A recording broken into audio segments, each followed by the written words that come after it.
Electrical work हमें करना है तो किसी भी इलेक्ट्रिशियन को इस तरह के पैनल के अंदर काम करना होता है तो इसके अंदर बहुत सारे वायरिंग होते हैं, चाहे हमारा ऑटोमेटिक चेंज ओवर स्विच हो या स्विच गियर हो या एमसीबी हो या कॉन्टेक्टर हो या बसवार लाइन हो। तो इसके अंदर ये जरूरी नहीं है कि ये जितने वायरिंग है कहीं पे अगर इस पैनल को लगाया जा रहा है तो वहाँ पे उस इलेक्ट्रिशियन को इसकी वायरिंग करने की ज़रूरत होती है। ऐसा बिल्कुल नहीं, क्योंकि जहाँ पे ये पैनल बनता है वहीं पे लॉजिक सिस्टम यानी ज़रूरत के अनुसार इसके अंदर जो भी सामान है वो लगाए जाते हैं और इन सब का कनेक्शन वहीं पे कर दिया जाता है।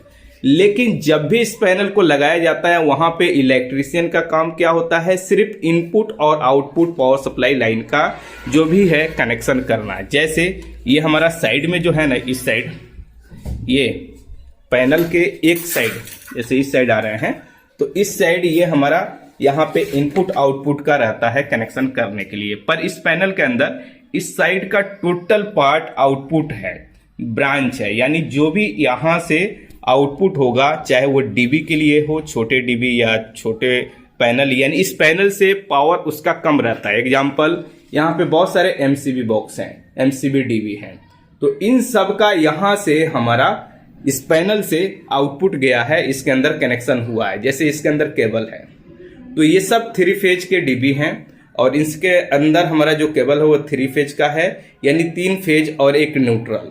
तो इसका जैसे यहाँ पे आया है तो यहाँ पे कनेक्शन हुआ है जैसे आप देख रहे हैं। तो इसके अंदर आपका क्या है, 3 फेज एक न्यूट्रल। जैसे एग्जांपल यहाँ पे देखेंगे तो ब्लैक हमारा क्या हुआ, ये न्यूट्रल हो गया, ये BYR ये 3 फेज हो गया, उसी तरह से ये हो गया, उसी तरह से ये हो गया। तो इसके अंदर सिर्फ हमारा क्या होता है, आउटपुट कनेक्शन किया जाता है। जैसे यहाँ पे ये हुआ है, ये सिंगल फेज के लिए है, तो ज़रूरत के अनुसार कितना आपको आउटपुट चाहिए, कितना आपका केबल है, कितना यहाँ से लोड चल रहा है, उसके अनुसार ये रहता है। यहाँ पे आप देखेंगे तो कुछ केबल का कनेक्शन नहीं हुआ है क्योंकि ये केबल जहाँ पे जा रहा है वहाँ पे वर्क कंप्लीट नहीं है, और वहाँ पे जब ये जाएगा तो यहाँ पे भी सेम वही चीज़ है। ये आपका यहाँ पे एक ब्लैक न्यूट्रल, ये आपका 3 फेज हो गया, उसी तरह से ये 3 फेज हो गया और एक न्यूट्रल हो गया। अब इसके अंदर इनपुट की बात करते हैं तो बहुत से पैनल के अंदर क्या होता है, इसी साइड आपका इनपुट का भी दे दिया जाता है, पर इसके अंदर आपका जनरेटर सप्लाई यानी डीजी का और गवर्नमेंट मेन पावर सप्लाई का है। तो इसके लिए बिल्कुल सेपरेट यहाँ पे आप देखेंगे तो इसका स्विच गियर लगा हुआ है। जैसे एक ये है, एक ये है। अब यहाँ पे जैसे एग्जांपल इसे हम बंद करते हैं तो इसके अंदर क्या होगा, ये आपका चला जाएगा, लॉक हो जाएगा। जैसे यहाँ पे ये चला गया, अब इसे हम ऑन करते हैं। ऑन करने के बाद ये डोर ओपन नहीं होता है, ठीक है, इसे ऑफ करेंगे तभी होगा। कहीं पे इस तरह से अगर आपको मिल रहा है तो इस बात को ध्यान में रखना है। इसके अंदर आपका 3 फेज का 3 इंडिकेटर है, उसके बाद यहाँ पे ऑन का इंडिकेटर है कि ऑन हो गया है, ये ऑफ रहता है उस समय, ये जलता है कि ऑफ है। ये ट्रिप यानी किसी कारण ट्रिप करेगा, ओवरलोड, शॉर्ट सर्किट, उस कंडीशन में ये इंडिकेटर जलता है। उसी तरह से ये है। तो इसमें आपका यहाँ पे देखेंगे तो क्लियर तरह से लिखा गया है EB इनकमर, यानी आपके जो मेन पावर सप्लाई है वो इनपुट इसके अंदर होगा। यहाँ पे DG इनकमर यानी आपका जो DG का लाइन है वो इसके अंदर आएगा। इसके अंदर सिंपल आपको काम क्या करना होता है नॉर्मल इलेक्ट्रिशियन का, यहाँ पे जैसे न्यूट्रल है, न्यूट्रल RYB ये 3 फेज यहाँ पे और एक न्यूट्रल इनपुट हुआ, लगा के कनेक्शन कर देना है जो आपका मेन केबल आया है। जैसे यहाँ पे हमारा इधर से आया हुआ है, ठीक है। उसी तरह से सेम इसके अंदर आते हैं तो यहाँ पे भी सेम वही चीज़ है। यहाँ पे पतला केबल है क्योंकि जो डीजी है वो थोड़ा छोटा है, लोड के अनुसार है, यहाँ पे केबल लगाया गया है। तो इसमें भी आपका एक न्यूट्रल RYB ये 3 फेज लगा दिया गया है। उसके बाद इसके अंदर बसवार पत्ती यूज किया गया है ये, ताकि ये खराब नहीं हो और हेवी होता है। और इसमें से आया है हमारा यहाँ पे ऑटोमेटिक चेंज ओवर में। इसी तरह से गवर्नमेंट मेन पावर सप्लाई में से आया है ऑटोमेटिक चेंज ओवर स्विच में। और यहाँ पे ये ऑटोमेटिक चेंज ओवर स्विच जो है वो आपका 250 एम्पेयर का है और काफी हेवी है।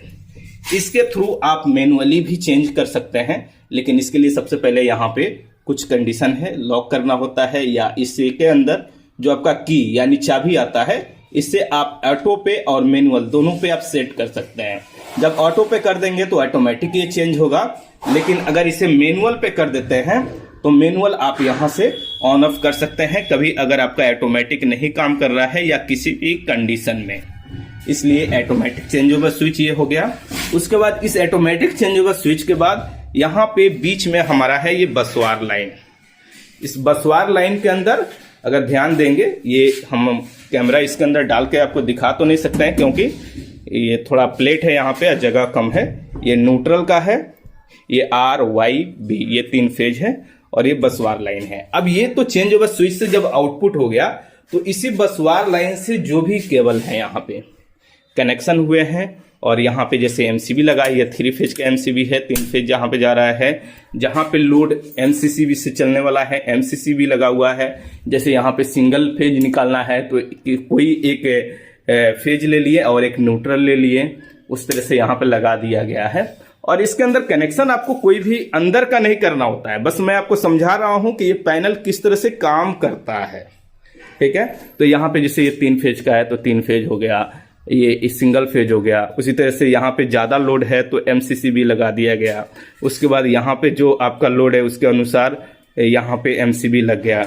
उसके बाद कुछ ऐसे होते हैं जैसे कि यहाँ पे आप देखेंगे तो कॉन्टेक्टर लगाया गया है। ये उस जगह के लिए होता है कि जिस भी, जैसे इसके अंदर जो केबल का कनेक्शन होगा ना, जैसे ये 2 केबल अभी कनेक्शन नहीं हुआ है, इस एरिया में जब लाइन चला गया और एक बार पावर सप्लाई ऑफ हो जाए तो ऑटोमेटिक ये ऑफ हो जाता है। फिर इसको मैनुअल आपको चार्ज करना होता है, चार्ज यानी चालू करना होता है। उस जगह पे ये लगाया जाता है। जैसे खास करके मोटर जो होते हैं उसके अंदर जो कॉन्टेक्टर लगते हैं या हम कह सकते हैं स्टार्टर लगता है, किस तरह से काम करता है। जैसे पावर सप्लाई लाइन कट गया, उसके बाद जब ऑन होता है, पावर सप्लाई आया तो वो ऑन नहीं होगा मोटर जब तक आप ऑन नहीं करेंगे। उस कंडीशन के लिए इस तरह से ये होते हैं, जहाँ पे जरूरत पड़ती है वहाँ पे इस तरह से लगाया जाता है। उसी तरह से नीचे भी आपका बहुत सारा रिले आपको मिलेगा जो लॉजिक सिस्टम के अनुसार इसको बनाया गया है। उसके बाद बहुत से ऐसे स्विच आपको मिलेंगे, जैसे इस यहाँ पे आप देखेंगे तो स्टार्ट का, स्टॉप का ये स्विच वगैरह मिल जाएगा, इंडिकेटर मिल जाएगा। तो इसके अंदर बहुत से ऐसे चीज आपको मिलेंगे, लेकिन ये चीजें खास करके नॉर्मल इलेक्ट्रिशियन के लिए नहीं होता है जहां पे इस पैनल को लगाया जाता है। ये जो चीजें हैं इसके अंदर वायरिंग के जो भी सिस्टम है वो जहां पे पैनल बनता है वहीं पे इन सब का वायरिंग किया जाता है। और आप बिल्कुल नए हैं तो थोड़ा सा इसके अंदर कंफ्यूजन होगा, लेकिन अगर आपके पास एक्सपीरियंस है 10 साल का, 5 साल का, या पैनल के अंदर रेगुलर आप काम कर रहे हैं तो आपको ये सब चीजें समझना बहुत आसान होगा।